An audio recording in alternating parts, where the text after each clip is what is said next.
20 mars 2013, un jet privé français est arrêté sur le tarmac de l'aéroport de Punta Cana en République dominicaine. On y découvre 700 kilos de cocaïne cachée dans des valises en soute. C'est ici que s'arrête l'un des plus grands trafics de drogue jamais connus en France. C'est ici qu'éclate au grand jour l'affaire Air Cocaine. 10 ans plus tard, cette incroyable histoire a été médiatisée, racontée dans des livres et des séries télé. Un personnage clé de l'affaire retient l'attention de tout le monde, Franck Collin. Issu au départ du monde de la nuit à Saint-Tropez et ancien garde du corps, Collin s'est improvisé trafiquant de drogue pour mettre sa famille à l'abri. Dans son livre biographique, il raconte sa vérité, sa vie après le tourbillon médiatique. Salut Franck. Salut. Merci beaucoup d'être chez nous. On a une petite heure ensemble pour retracer tout ton parcours puisque tu as tout écrit dans ce livre il y a quelques mois. Je m'appelle Franck Collin, j'ai organisé Air Cocaine. Ça retrace tout ton parcours, pas uniquement d'ailleurs l'affaire Air Cocaine, puisque on parle de ton enfance, ta vie professionnelle, la prison, la famille, etc. Ma première question, c'est pourquoi est-ce que tu as ressenti le besoin d'écrire ? Je pense qu'il fallait le faire. D'une part, pour dire pardon à tous ceux qui sont autour de moi. À leur expliquer, c'est très compliqué. Pourquoi, à tel moment, avoir fait telle chose, pourquoi ne pas en avoir discuté avant ? Parce que j'ai toujours été un solitaire, je suis parti de chez moi très tôt. J'ai fait des choses qu'ils ne savent pas et ils n'ont pas le savoir, mais tout a bien marché. Et là, donc, l'amplitude était énorme et puis ça a fait énormément de bruit. Ils ont été blessés, donc je parle notamment de ma famille et de mes proches. Tu vois. Et donc, en fait, leur expliquer, je me suis dit que peut-être c'était plus facile pour eux de le lire, même à plusieurs reprises, et de comprendre. Plutôt que de leur dire une fois à table, voilà, désolé, je suis sorti de prison, voilà, j'aimerais vous raconter quelque chose. Je ne sais pas comment ils l'auraient perçu. Alors peut-être qu'il aurait fallu attendre, et j'aurais peut-être pas su trouver le bon moment ou pas. Et je pense que la lecture, c'est beaucoup plus simple. Est-ce que c'est aussi écrit pour des plus jeunes ? Vous inciter à peut-être pas reprendre le chemin que tu as pris en 2013 ? Je n'ai pas de message à donner parce que je ne pense pas avoir la meilleure parole qu'il faut. En tous les cas, ça a été fait aussi pour dire aux gens, voilà, prenez ce que vous allez apprendre dedans. Mais dites-vous que, qui que vous soyez, à un moment donné, vous pouvez rentrer en prison. C'est-à-dire que moi, avant ça, je suis inconnu du bataillon. C'est-à-dire que j'ai aucune casserole aux fesses.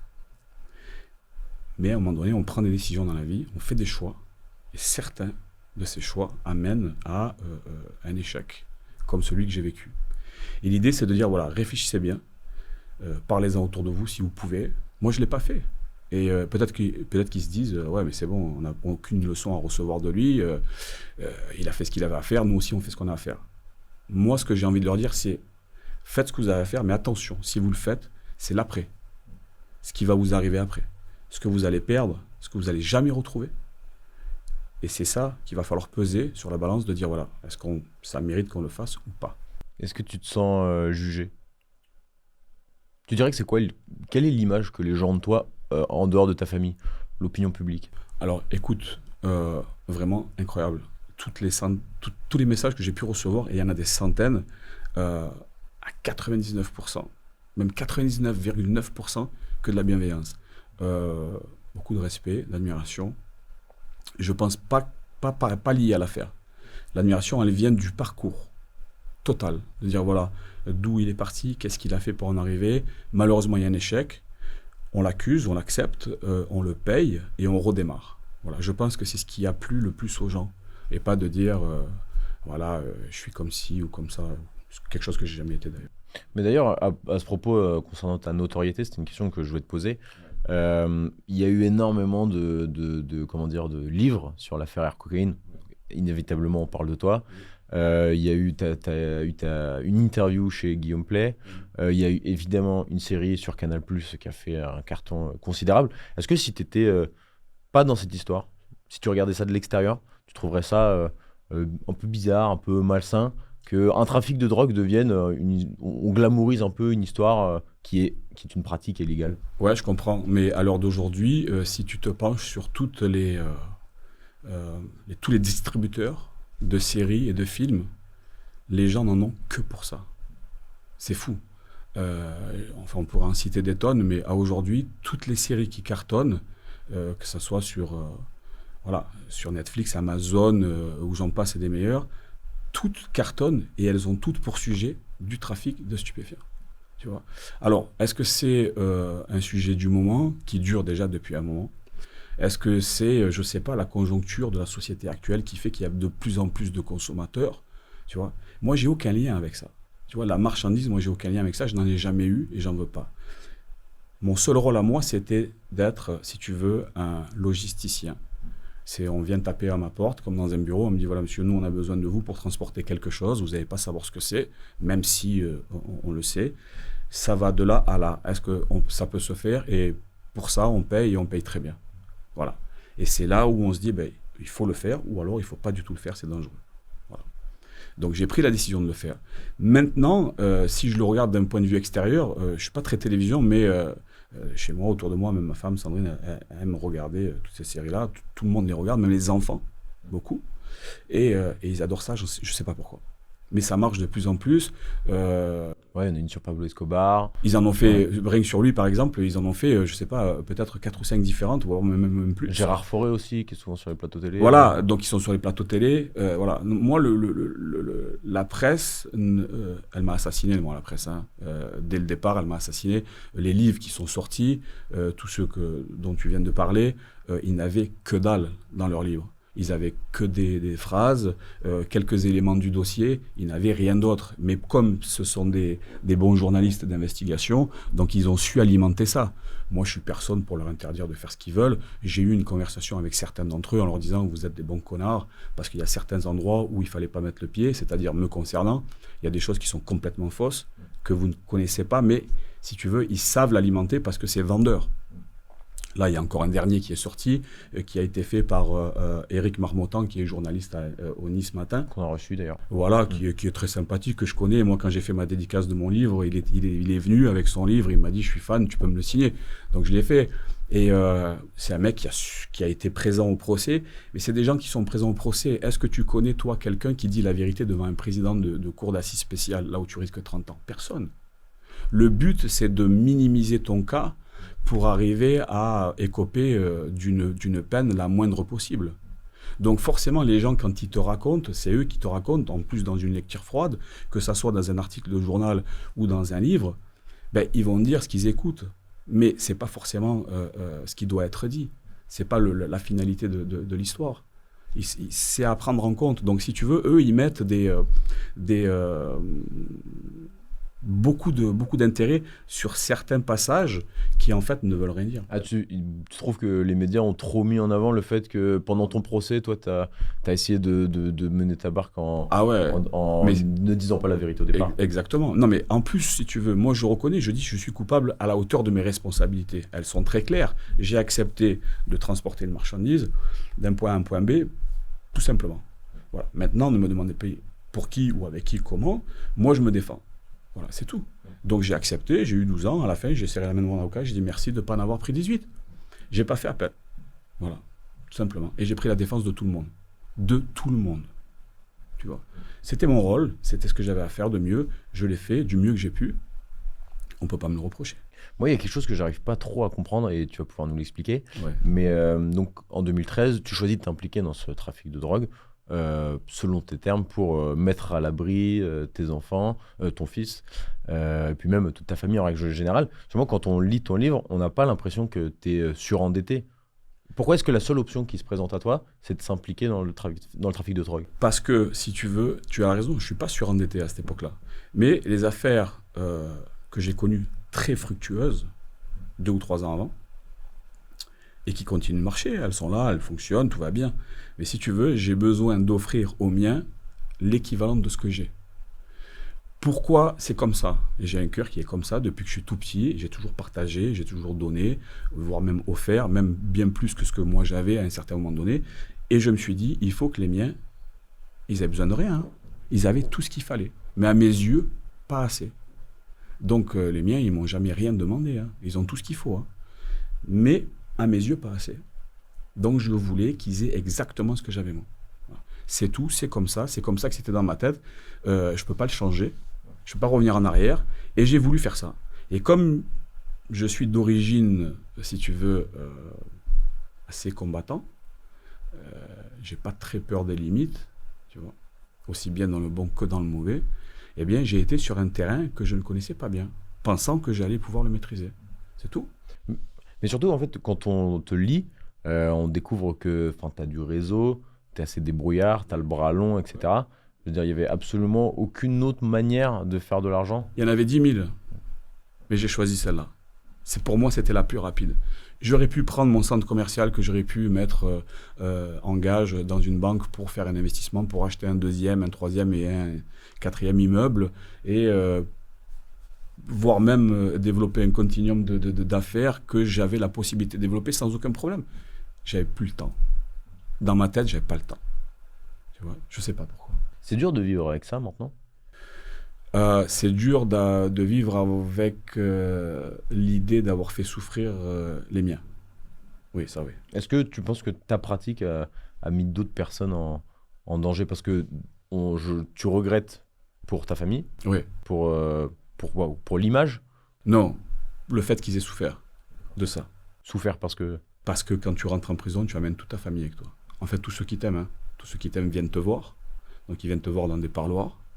Ces parloirs sont dégueulasses, d'accord. Il y a des crachats, il y a du sperme, il y a de la bouffe, ça crie. Il y a une trentaine de parloirs, donc tu as d'autres familles à côté, certaines qui rigolent, d'autres qui se disputent, d'autres qui se bagarrent. Tu vois des enfants qui viennent voir leurs parents en prison.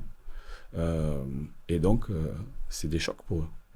Et pourtant, quand tu parles de la prison, t'en dis aussi un peu de bien. Sens t'as aimé le silence, t'as aimé... Non, j'en dis pas quelque chose de bien. C'est la chose la plus pourrie sur Terre qui puisse exister. Mais de ma perspective à moi, de mon expérience personnelle de la vie à moi, j'ai passé, et c'est contradictoire, mais c'est ce que j'ai ressenti, une de mes meilleures années était une année que j'ai passée à l'isolement en prison. Pas de son, pas de visite, personne, tout seul avec toi-même. Donc, il faut occuper ce temps. C'est un challenge que tu te fais. Alors, soit tu fumes des joints et tu essayes de prendre des jus de fruits que tu fais macérer pour faire de l'alcool et tu tapes la tête contre les murs et en fait, tu végètes toute la journée, tu fais que dalle. Soit tu dis, voilà, si je suis un homme, un vrai, c'est là que ça démarre. Qu'est-ce que je fais pour ça? J'apprends, je passe mon bac, je développe une autre langue, je m'instruis. Tout ce que je n'ai pas pu faire, je vais choisir quelque chose que je vais faire. Est-ce que je vais résister ou pas? Voilà. Pour quelque chose que tu n'as jamais eu, tu dois faire quelque chose que tu n'as jamais fait. Et c'est exactement ce que j'ai fait. C'est quoi ta vie aujourd'hui? Ma vie, elle est toujours la même. Moi, je suis bien. Moi. Je m'entraîne, j'ai ma famille, j'ai ma femme, j'ai mes enfants.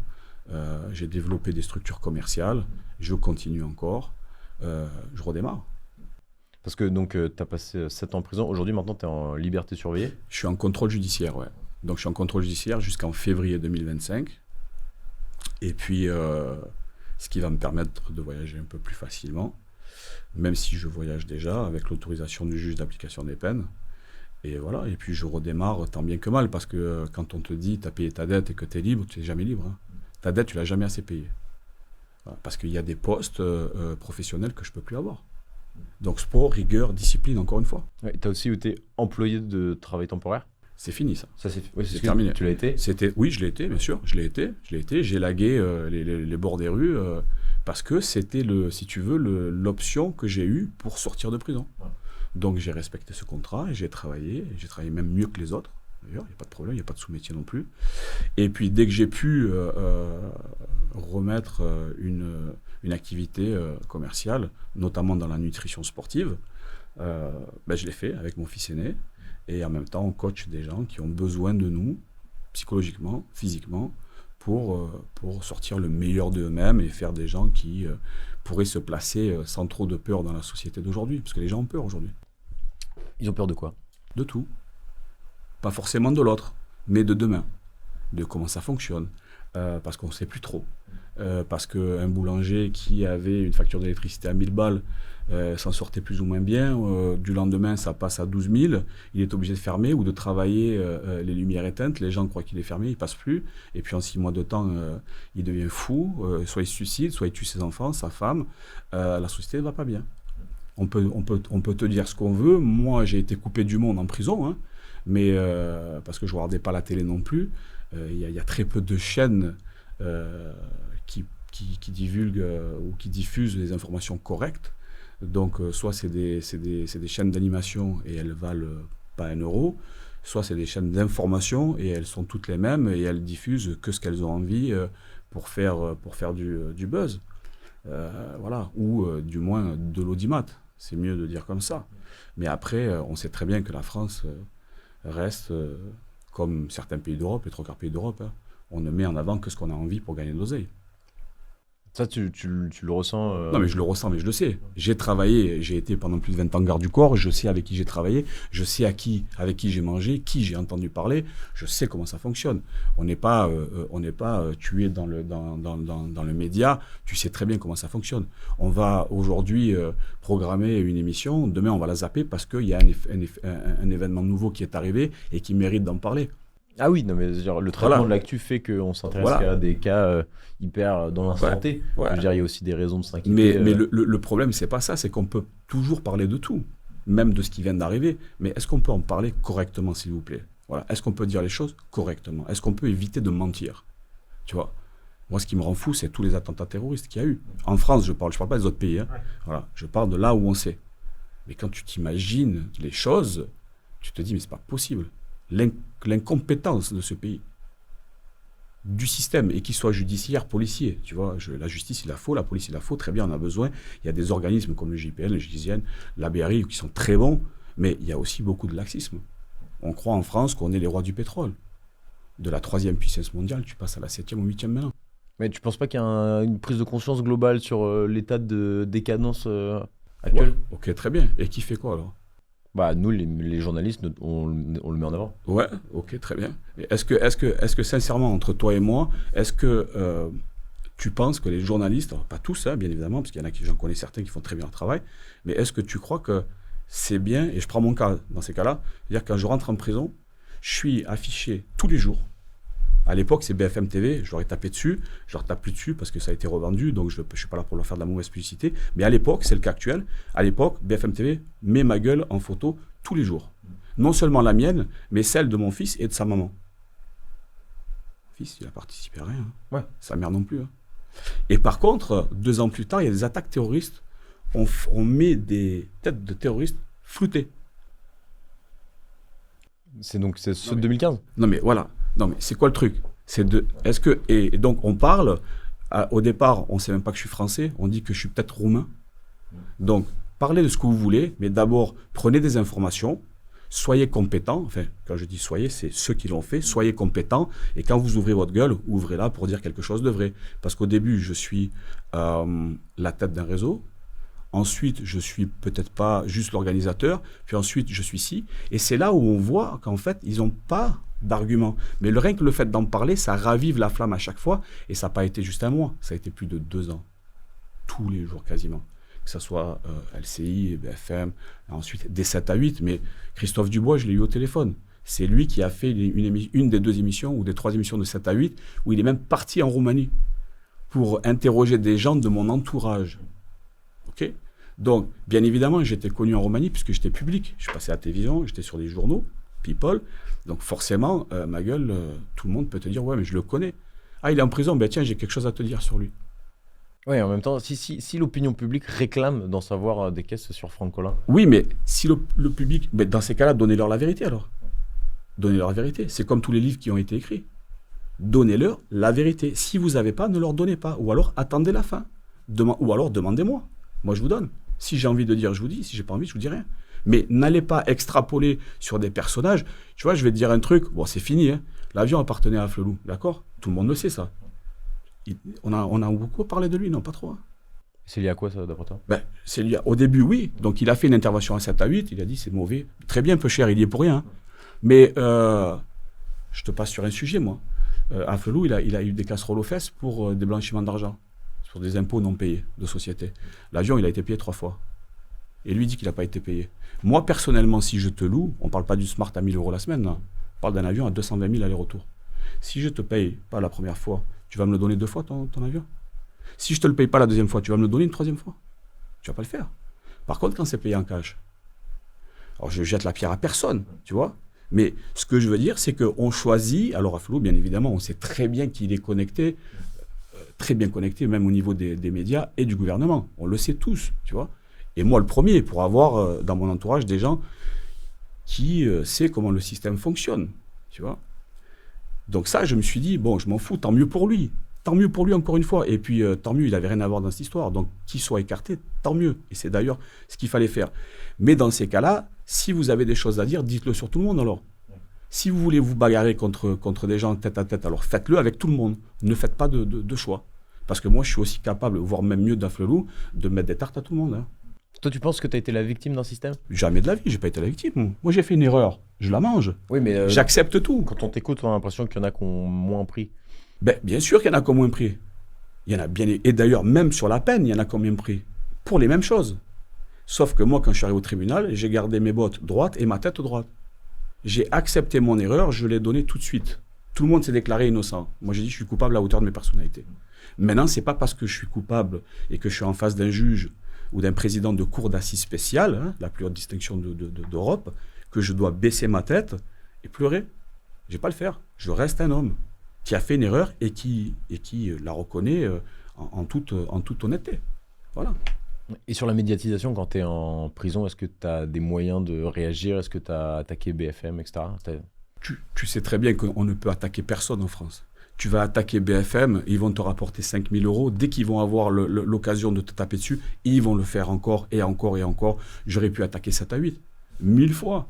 À partir du moment où il y avait ma tête à visage découvert et présumé innocent, hein, c'est-à-dire qu'on parle avant procès, hein, d'accord ? Donc j'aurais pu faire ça avec tous ceux qui se sont jetés dessus, c'est-à-dire toutes les couvertures de presse et toutes les télévisions qui l'ont diffusé. Pourquoi faire ? Pour grappiller quoi, 10 ou 15 000 balles. L'argent n'a de valeur que pour celui que ça intéresse. D'accord ? J'étais en prison. Par contre, moi, ce qui m'a dérangé, c'est de dire, attends, je suis dans mon lit de prison, dans ma cellule, je suis appuyé contre un mur et je suis en train de me regarder sur une chaîne d'infos. Donc ça veut dire que moi, j'ai eu 5 déplacements de prison dans ma détention. Donc j'ai été dans 5 endroits. Quand j'arrivais dans une prison, tout le monde me connaissait, je ne connaissais personne. Ça peut être dangereux. Donc tout le monde me connaissait en tant que Franck, peut-être roumain et millionnaire. Et quand tu es à Marseille, si tu as l'accent roumain, tu ne sors plus. Hein. Pourquoi ? Et pourquoi ? Parce qu'il y a des équipes là qui ont faim, qui sont là depuis une dizaine d'années, qui raquettent. Parce que ça raquette pour rien en prison. Même pour des cigarettes. Donc si demain il se dit, tiens, le mec que j'ai vu à l'info à midi, ou hier soir, il est ici, peut-être qu'on va s'en faire un bon 4 heures, tu vois. Donc ça te ramène des problèmes supplémentaires, puis toi t'arrives, t'es seul. T'es seul avec ton courage. Alors soit tu l'as, et tu fais face, soit tu l'as pas, et tu donnes tout ce que t'as. Moi j'ai jamais rien donné. Hein. Et c'est pour ça qu'en sortant de prison, t'as accepté de donner des interviews, de participer à un documentaire pour donner ta vérité à toi? Je donne, ma vérité, qu'est-ce que c'est qu'une vérité ? Je donne, si tu veux, mon état d'esprit, de ce que j'ai fait, pourquoi je l'ai fait, et tous ceux qui me connaissent savent pourquoi je l'ai fait. Et surtout, peut-être que je me dis, avec les années passées, peut-être que j'ai quelques éclats au cerveau, tu vois, parce que ça marque, mais je me dis quand même, je m'en sors pas mal. Je me dis quand même, tu vois, je suis un bon vivant. Donc j'ai quand même appris une belle chose, c'est que dans ma vie, j'aurais presque tout fait, et aussi la prison. Alors, peut-être un peu trop long, mais quand je vois certains que j'ai connus qui y sont depuis 35 ans, je me dis, putain, tu vois, finalement, je suis chanceux. Et à chaque fois que je peux trouver une porte de sortie où je me dis, ouais, j'ai quand même de la chance, tu vois. Je peux courir à 16 km/h, voire même à 17. Je peux boxer tous les jours à 52 ans. Je donne des cours de sport. Je prends des gens qui n'ont pas grand-chose, qui ont une trentaine d'années, qui sont en dépression, voire à la limite du suicide, et j'en fais des gens heureux. Donc je me dis qu'en fait, tu vois, l'expérience compte le plus. C'est ce que j'ai voulu raconter, en fait. Et d'ailleurs, aujourd'hui, on en parlait tout à l'heure en off, mais tu donnes des conférences. Ouais. Qu'est-ce que tu veux transmettre ? En fait, ce que je veux transmettre, c'est l'amour de la famille. C'est très important. Tu vois, dans la dernière conférence que j'ai fait, on peut la citer ou pas ? Ouais, bien sûr. Ouais, c'était pour TEDx. Donc TEDx, c'est quand même la plus grosse plateforme. Qui n'est pas encore sortie. Qui n'est pas encore sortie, qui sera sortie au mois de juin. Et le but, c'est de dire, voilà, je vous ai raconté quelque chose, et puis à la fin, ce soir, demain, enfin, quand vous verrez vos parents, allez les voir, embrassez-les, mais surtout, dites-leur que vous les aimez. Parce que c'est important, ça. On n'a plus ce contact, il y a plus cette communication dans la société. Les parents sont pressés, travaillent beaucoup. Les jeunes deviennent adultes de plus en plus jeunes. indépendants, de plus en plus jeunes, ils se croient indépendants, mais ils sont dépendants de tout. Ils sont loin, ils veulent plus embrasser leurs parents, ils veulent plus rester en famille, mais dès qu'ils ont besoin de 10 balles pour aller bouffer au McDo avec une nana ou avec un pote, c'est dans le portefeuille de maman ou de papa qui viennent le chercher. Ils sont de plus en plus agressifs. Ils regardent ce qui se passe dans le monde. Avant, on n'avait pas cette voie de communication, de voir ce qui se passait dans le monde. Aujourd'hui, on ne voit que ce qu'on a envie de nous montrer. TikTok, c'est chinois, non ? Ouais. Quand tu regardes un TikTok en Chine, tu as été en Chine ? Non. J'y étais, moi. Quand tu regardes un TikTok en Chine, il n'y a que des belles actions. Des choses bien faites. On sauve un bébé qui tombe d'un immeuble. La police s'arrête au passage piéton pour je ne sais pas pourquoi. Quand on regarde un TikTok aux États-Unis ou en Europe, c'est que des bagarres, des accidents. Des panthères qui arrivent au milieu de Bombay et qui vont manger un chien. Ouais, c'est abrutissant. Quoi. Voilà. Ouais. Et on regarde que ça. Ouais. Et du MMA et que du MMA, parce que maintenant il faut que ça frappe au sol, il faut que ça saigne. Et la prochaine fois, c'est quoi ? Il faut que l'os du tibia sorte du genou pour que... Enfin, je sais pas. Qu'est-ce que c'est la violence ? À quoi bon la violence si tu n'as pas d'intelligence ? Moi, je suis le premier à dire que la violence, celui qui dit que la violence ne résout pas les problèmes, c'est parce qu'il n'a pas tapé assez fort. Moi, je le dis parce que j'ai été battu à l'âge de 7 et 10 ans par des hommes comme un homme. D'accord ? Bien évidemment, c'est une parole que je pensais à l'époque. Mais ce n'est pas du tout comme ça qu'on s'en sort. La violence ne résout que dalle. C'est sûr que si tu te disputes dans un carrefour avec quelqu'un, où tu vas brailler pendant 10 minutes et lui pareil, à un moment donné, ça va faire une queue de voiture et ça va être 10 personnes qui vont brailler et à la finalité, ça va venir dans une bagarre générale.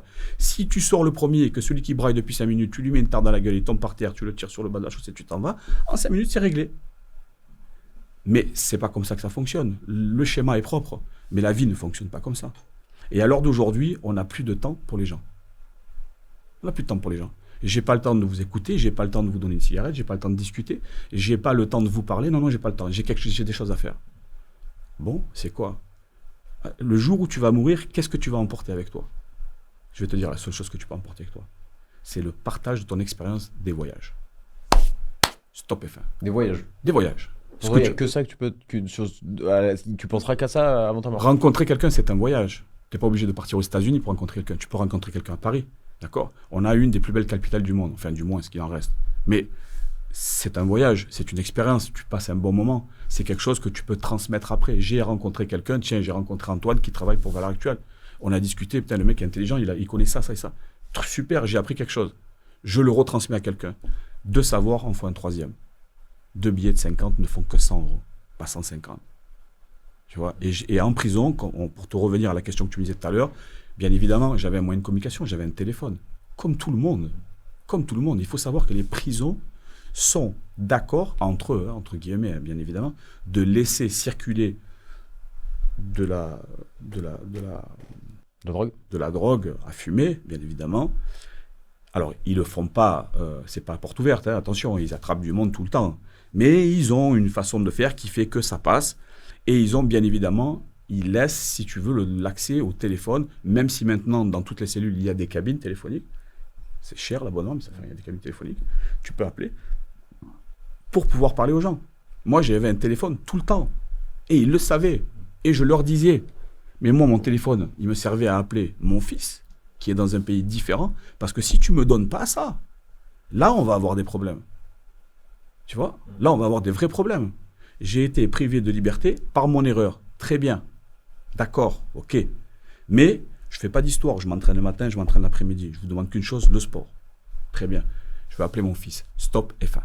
Je veux voir sa tête tous les jours. Je veux recevoir des messages tous les jours. C'est comme ça, c'est pas autrement. Si j'ai pas, je suis comme celui d'à côté qui n'a pas sa barrette de shit tous les jours. C'est pareil. L'autorité parentale, ça a l'air d'être un sujet hyper important pour toi. Tout à l'heure, en off, on parlait de la violence de la société. Là, tu viens d'en parler, etc. Ouais. J'aimerais qu'on parle des émeutes de juin dernier, que tu as sûrement suivi. Je ne sais pas si tu étais en France à l'époque, mais en gros, il y a une statistique qui est sortie où parmi les jeunes qui ont été placés en garde à vue, tous les mineurs qui sont placés en garde à vue, au moins 50% d'entre eux n'avaient pas de père. Qu'est-ce que tu fais d'une info comme ça ? Est-ce que ça t'étonne ? Ça m'étonne oui et non. Ça m'étonne oui et non parce que à cet âge-là, je sais pas comment le jeune de 15 ans à l'heure d'aujourd'hui, alors nous on a des enfants, tu vois, Moi, j'en ai 3, ma femme en a 3, et on a tous les âges. 12, 13, 15, 20, 30 et 31. Bon, pour les grands, je suis même grand-père, pour te dire, tu vois. Et moi, j'ai eu 3 garçons et j'ai une petite fille dont je m'inquiète vraiment pour son avenir. Si tu veux, les quartiers, ça reste les quartiers. Comme ils étaient avant, ils le sont aujourd'hui. Mais en pire. Parce qu'avant, moi, de mon temps, les gens vendaient. Alors, il n'y avait pas trop de cocaïne parce que c'était l'époque de l'héroïne. Ouais. Okay, mais c'était aussi l'époque beaucoup plus du hashish. Ouais. Voilà, ou de l'herbe. Mais chacun faisait ce qu'il avait à faire. Aujourd'hui, ce sont des équipes entières qui tiennent des réseaux et qui se déplacent dans d'autres villes pour éliminer les petits réseaux et pour que ça devienne leur truc. Donc il y a une guerre extraordinaire là-dedans. Maintenant, tu ne m'enlèveras pas de l'idée que si demain le gouvernement, comme dans certains pays ça se fait, si tu prends un gouvernement qui te dit voilà, l'armée a le pouvoir, c'est carré, hein, quand ils veulent faire, ils savent faire. Hein. L'armée, c'est tout faire, mieux que tout le monde, et beaucoup plus vite. C'est clair, hein, et ils ont les moyens. Donc quand tu dis voilà, on va descendre, ça va prendre 3-4 jours, on va avertir personne, on va arriver, on va cercler un quartier, puis on va commencer par celui-là, et ensuite par celui-là, et ensuite par celui-là. Bien évidemment, tu ne pourras jamais arrêter, mais tu pourras vachement diminuer. Si on ne commence pas aujourd'hui, tant pis, tant pis. Moi, je suis personne pour dire il faut faire telle ou telle chose. Moi, je me mets contre personne. Ni avec, d'ailleurs. Moi, je dis juste, voilà, j'ai un chemin tracé, ne vous mettez pas au milieu. Voilà. Et tu penses que dans notre société, quelqu'un peut avoir le courage de dire on envoie l'armée? C'est pas quelque chose qui est devenu trop ferme, trop violent. Je parle pas de ce que moi je pense, mais dans l'état de l'opinion publique en ce moment, est-ce que tu penses que ça choquerait pas? Regarde, pour clôturer ta question précédente, moi j'ai grandi dans des quartiers. Moi très tôt, jusqu'à 3-5 heures du matin, j'étais dehors. On était tous dehors parce qu'on était sécurisés. Il n'y avait pas de Kalachnikov. Alors c'était des fusils à pompe coupés. Il y avait des 11-43, ce qu'on appelle des 11-43, des pistolets automatiques. Mais ce n'était pas la guérilla entre quartiers. Quand on se battait, c'était avec d'autres quartiers très loin, et c'était souvent, au pire, il y avait des couteaux, d'accord? Mais c'était rare. À la loyale. La loyale a toujours existé, beaucoup moins maintenant, d'accord? Mais on n'allait jamais... De mon temps, tu n'aurais jamais vu quelqu'un qui aurait planté un père de famille avec un couteau dans une station-service juste parce que c'est le Covid et que le mec fait la queue. Jamais de la vie. C'est quoi ce truc-là? Tu vois? Aujourd'hui, tu te disputes avec un jeune de 13 ans, il te sort une arme d'un scooter. Alors que tu le prends par l'oreille, tu lui files 2-3 coups de pied dans les fesses, tu le prends dans un mur, dans un coin entre 4 yeux, il se fait pipi dessus. Mais c'est parce qu'il a une arme, c'est fini. Il va te tuer toi, enfin la personne qui est devant lui, et voire même blesser 2-3 autres qui sont là pour rien. On le voit tous les jours. On le voit souvent. C'est une chose d'avoir un couteau sur soi, c'est une autre de savoir s'en servir. Exactement. Et sauf que les 3 quarts ne savent pas s'en servir. Ou alors c'est vraiment des assassins, mais très tôt. Donc là, il faut faire quelque chose. Mais apparemment, ce gouvernement, ça n'a pas l'air de trop l'alarmer. Cependant, à 15 ans, moi, ça faisait déjà des années que quand mes potes me disaient « Oui, on prend à l'époque la mobilette, on va au bord de mer, il y a des balles ou il y a des soirées, on va voir des nanas. » Moi, je leur disais « Il n'y a pas de problème, je vous rejoins. » J'allais déjà à l'entraînement, moi. Sport, rigueur, discipline. Si tu veux, moi, j'étais l'école de la rue, je la connais par cœur. Hein. Mais j'étais mon propre élève, dans ma propre classe et mon unique professeur. Merci à la vie. Hein. Moi, c'est grâce à ça que j'ai réussi. Hein. C'est pas grâce aux études ou grâce à autre chose. Je dis pas que c'est ce qu'il faut faire. Absolument pas. Mais je dis que mon chemin à moi, il a été fait comme ça. Et il n'est pas si mal que ça, quand je me compare à d'autres. Tu vois. Maintenant, le fait d'avoir 15 ans et que la plupart n'ont pas de père, il faut repartir un peu en arrière. Pourquoi ils n'ont pas de père? C'est ça le truc. Pourquoi ils n'ont pas de papa? Parce qu'il est parti. D'accord. Et pourquoi il est parti? Oui, et tu vois, tu as du mal à me répondre. Pourquoi il est parti? Je peux pas faire une généralité sur mais non, je sais bien, mais tu connais pas les quartiers. Moi, je les connais très bien.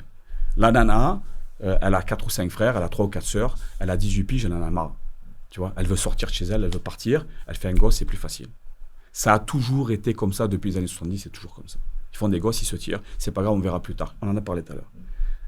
Je vais élever mon fils, moi j'ai besoin de personne, je peux travailler. Pas de souci. Avec un SMIG, tu vas avoir des APL, on va t'aider, il n'y a pas de problème. À un moment donné, tu vas aller taper chez les Restos du Cœur, c'est sûr et certain. Mais tu vas y aller avec un faux Chanel. Donc c'est la vie d'aujourd'hui, hein, le faux semblant. Il y a des sites aujourd'hui qui te vendent des Nike, de tout ce que tu veux, à 30 ou 50 000 balles pour 100 balles. Les jeunes d'aujourd'hui, c'est ça. Quand tu vois Floyd Mayweather dans une Rolls Phantom aux États-Unis ou à Londres, qui se balade avec sur son siège avec une caisse de millions de dollars, c'est du bidon. Hein. Floyd Mayweather, c'est un très bon boxeur, c'est pas un assassin. Moi, je connais des mecs, s'ils le voient dans la rue, ils te le bombardent avec coups de calage pour lui prendre tous les 4 ou 5 barres qu'il a sur le siège. Et donc, lui, il en est conscient. D'accord ? Donc ça fait du buzz. Ça fait des vidéos, ça vend. YouTube le paye, TikTok le paye, et puis tous les autres, Insta et compagnie. Mais les jeunes d'aujourd'hui ne comprennent pas ça. Ils ont vu, ils veulent. J'ai vu, je veux. Je reviens à propos du gouvernement, parce qu'on a parlé de toute la défiance que tu as envers les médias, parce que tu l'écris ici. Bien sûr. Tu l'écris aussi à propos des politiques. Bien sûr. Qu'est-ce que ça t'évoque, la politique en France ? Regarde, je te prends un exemple. Charles Pasqua, dans les années 90, il y a un avion qui est pris pour otage à Marseille, Air France. Il étudie son cas et il dit au GIGN, vous allez rentrer, vous allez me tuer tout le monde, sauf les passagers. Ça a marché exactement comme il a voulu. Il a pris des gens compétents, ils ont eu du courage, ils ont pris leur paire de couilles, ils sont rentrés dedans, ils ont tué les terroristes. Aucun passager n'a été touché. Bravo. Le deuxième qui a fait ça, c'est Sarkozy. Il y a eu une maternelle, alors c'est un peu moins dangereux. C'était un homme qui est rentré dans une maternelle à Neuilly. Ils lui ont filé à bouffer, il y avait de quoi l'endormir dedans. Le sniper, il avait dans le visu. Il est sorti, il a dit je viens. Et c'est le ministre de l'Intérieur. C'est pas Jackie Chan, d'accord ? Il est rentré, il a pris un enfant, il a dit je rentre, je discute, mais je sors avec un enfant. Il l'a fait. Alors à l'époque, il n'était pas ministre de l'Intérieur, il était ministre du Ou ministre, pardon, exactement. Et ensuite, après, voilà. Exactement, merci pour l'info. Il est quand même rentré. Si le gars s'était énervé à ce moment-là, il aurait pu lui tirer dessus. Il aurait pu le faire. Mais bon, on a jugé que non. Donc il est rentré, il a pris un enfant, il est sorti. Le sniper, il avait dans la mire, on a dit go, ils l'ont tué. Stop et fin. Ça, ce sont des actions qui montrent que l'efficacité. Il y a des pertes, c'est comme ça, on doit le faire. Les Russes fonctionnent comme ça. C'est pas tordu. Ça fonctionne comme ça. De la corruption, il y en a toujours eu. Qui a le pouvoir dirige l'argent. L'inverse ne fonctionne pas. Si. Non. Si tu as beaucoup d'argent, va gagner au loto 100 millions, toi. Quel pouvoir tu vas t'acheter ? Par contre, si tu as du pouvoir, tu diriges l'argent. Parce que c'est grâce à ton pouvoir et à ceux des autres sur qui tu as du pouvoir que tu vas pouvoir diriger l'argent. Ou du moins faire en sorte que l'argent fonctionne. Écoute, moi j'ai rien contre la France. C'est un très beau pays. J'y suis né. Il y a des parties de ce pays que j'adore visiter et revisiter. Je suis fatigué des politiciens qui ne font que répéter. Chaque année, on nous en trouve un qui a un compte offshore, qu'il faut mettre de côté, qu'on va passer au tribunal, qui ne passe jamais au tribunal, mis à part un ou deux parmi sur les 30 dernières années, ok, alors qu'il y en a une quinzaine qui auraient dû passer à la trappe, il n'y en a qu'un ou deux. Il y a des choses que nous savons, que toi aussi tu sais en tant que média, que moi je sais personnellement pour avoir de la fréquentation qui tourne autour de ça. On sait ce qu'ils font. Pour certains, c'est bien pire que les 12 années de prison que j'ai pris. Ils mériteraient de se faire tirer les cheveux un à un, tous les jours. Ils ne le font pas. C'est pas à moi de le faire. Moi, j'ai une petite vie tranquille avec ma famille. Moi, je ne cherche pas à aller contre les murs. Le pot de terre contre le pot de fer, je ne fais pas partie du fer, moi. Je ne vais pas me faire briser, moi. J'ai une dernière question à te poser. Donc, on a reparlé de ton parcours, de ce qui t'est arrivé. Tu as dit à plusieurs reprises que tu regrettais et que tu continuais de payer ta faute. Qu'est-ce que tu voudrais que les gens retiennent de toi ? Ce qu'ils veulent. J'ai pas vraiment, moi je suis personne. Hein. Je suis le semblable de tous, même si l'égalité n'existe pas. On en a parlé, l'égalité pour moi n'existe pas, on n'est pas égaux du tout. La parité, bien évidemment, elle est là, les mêmes outils pour tout le monde. Mais ce que les gens retiennent de moi, je sais pas. Ce qu'ils veulent. Est-ce que tu voudrais qu'on retienne que tu es quelqu'un qui essaie de se racheter ? Non, je ne me rachète pas. Plusieurs vies. Moi, j'ai eu plusieurs vies. C'est pas une invention, c'est pas un mensonge. On m'appelle le caméléon, c'est pas moi qui l'ai inventé. Bon, je sors pas d'un film, hein. Même si, tu vois, Netflix est en train d'écrire, tu vois, une série comme Canal+, sur laquelle j'ai refusé d'apparaître. Pourquoi tu as refusé ? Parce que je n'ai pas besoin de faire 2 fois le même projet. Mm. Voilà, j'ai refusé, tout simplement. Maintenant, s'ils veulent faire un film, comme c'est déjà dans les bureaux de quelqu'un, déjà, où j'ai eu 2 propositions, où les gens voulaient faire un film, un peu comme le livre, du début de mon histoire jusqu'à la fin, parce qu'ils trouvent que mon expérience a certains passages qui méritent d'être... C'est eux qui le pensent, c'est pas moi. Mm. Voilà. J'ai de leçons à donner à personne, ce que les gens peuvent retenir, voilà. Aimez vos enfants, aimez vos parents, soyez famille, respectez les autres. Voilà, respectez les autres, soyez bien entre vous, élevez le niveau à la maison, c'est élever le niveau au travail, transmettez de la bienveillance, elle sera réciproque, ça se propagera et les choses iront un peu mieux.